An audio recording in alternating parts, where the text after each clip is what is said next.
C'était un après-midi de novembre à Paris. Emmanuel Macron, vêtu d'un long manteau bleu marine et d'une élégante cravate, déambulait le long des Champs-Élysées. Après une réunion importante, il avait choisi de rentrer à pied à l'Élysée pour profiter de l'énergie de la ville. Alors qu'il atteignait la place de la Concorde, quelque chose attira son attention. Près d'un immeuble ancien, assise contre un mur, une femme au regard perdu tenait un panneau en carton sur lequel était inscrit « Ancienne militaire en difficulté. Besoin d'aide ».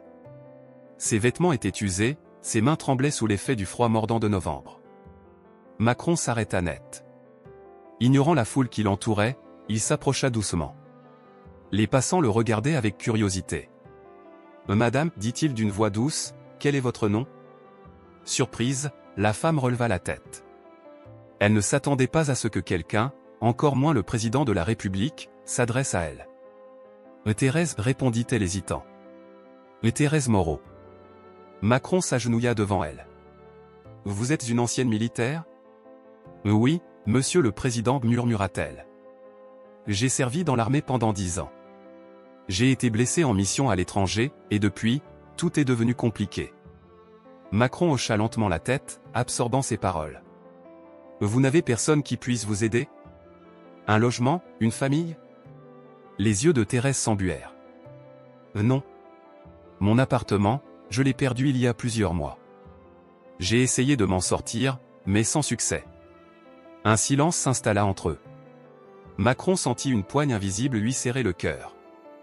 Comment une femme ayant servi son pays pouvait-elle se retrouver ainsi abandonnée? Il ne pouvait pas l'ignorer. Il sortit son téléphone et s'éloigna de quelques pas. « Mathieu, dit-il d'une voix ferme, s'adressant à son secrétaire particulier, trouve-moi une chambre d'hôtel disponible immédiatement. Et contacte un médecin, quelqu'un qui pourrait faire un bilan de santé sur place. C'est urgent. » Dès qu'il raccrocha, il se retourna vers Thérèse. « De l'aide arrive. Mais d'abord, allons vous trouver quelque chose de chaud à manger. » Il se dirigea vers un petit kiosque à proximité et acheta un bol de soupe fumante et un sandwich. Lorsqu'il les tendit à Thérèse, ses mains tremblantes saisirent la nourriture avec gratitude. Tout en mangeant, elle commença à parler. Elle raconta ses années dans l'armée, les amis qu'elle avait perdus, la blessure qui avait mis fin à sa carrière, et la difficulté de retourner à une vie normale. Macron écoutait attentivement, sans l'interrompre. Quelques minutes plus tard, une berline noire aux vitres teintées s'arrêta près du trottoir. Le chauffeur descendit et ouvrit la portière. Macron se tourna vers Thérèse et lui tendit la main. « Ceci est pour vous. Nous allons vous emmener dans un endroit sûr. » Elle hésita. « Pourquoi faites-vous cela, monsieur le président? Vous ne me connaissez pas. » Il planta son regard dans le sien. « Parce que quelqu'un aurait dû le faire bien avant moi. » La voiture l'emmena vers un hôtel cossu du centre de Paris. À leur arrivée, le personnel, prévenu par l'équipe de Macron, reçut Thérèse avec respect. Une chambre chaleureuse l'attendait avec une douche chaude et des vêtements propres. Peu après, un médecin vint l'examiner et lui prescrivit les soins nécessaires. Dans le même temps, l'Élysée avait contacté une association d'aide aux anciens combattants. 1 heure plus tard, Claire, une représentante de Anciens combattants solidaires, arriva pour rencontrer Thérèse. « Nous allons vous aider, » assura Claire en s'asseyant près d'elle. Un logement temporaire, une formation pour retrouver du travail, tout ce qu'il faudra pour repartir du bon pied. Vous n'êtes plus seul. Les larmes montèrent aux yeux de Thérèse.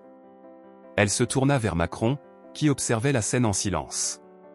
« Je ne sais pas comment vous remercier, monsieur le président. » Macron s'approcha, une expression bienveillante sur le visage.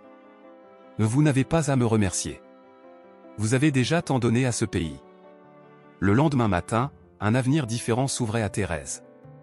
L'association lui avait trouvé un logement, et Macron s'était assuré que sa fondation couvrirait son loyer pour la première année. Avant de partir, il lui tendit une enveloppe contenant une aide financière immédiate. Alors qu'il s'apprêtait à quitter l'hôtel, Thérèse l'interpella une dernière fois. « Monsieur le Président. » Il se retourna. « Vous avez changé ma vie. Jamais je ne l'oublierai. » Macron esquissa un sourire. « Promettez-moi seulement une chose, un jour, faites de même pour quelqu'un d'autre. » Les lèvres tremblantes, elle acquiesça. « Je vous le promets. » Alors qu'il regagnait les rues animées de Paris, un sentiment de satisfaction paisible l'envahit. En quelques heures, une vie avait été transformée. Et pour Thérèse Moreau, l'avenir était enfin plein d'espoir.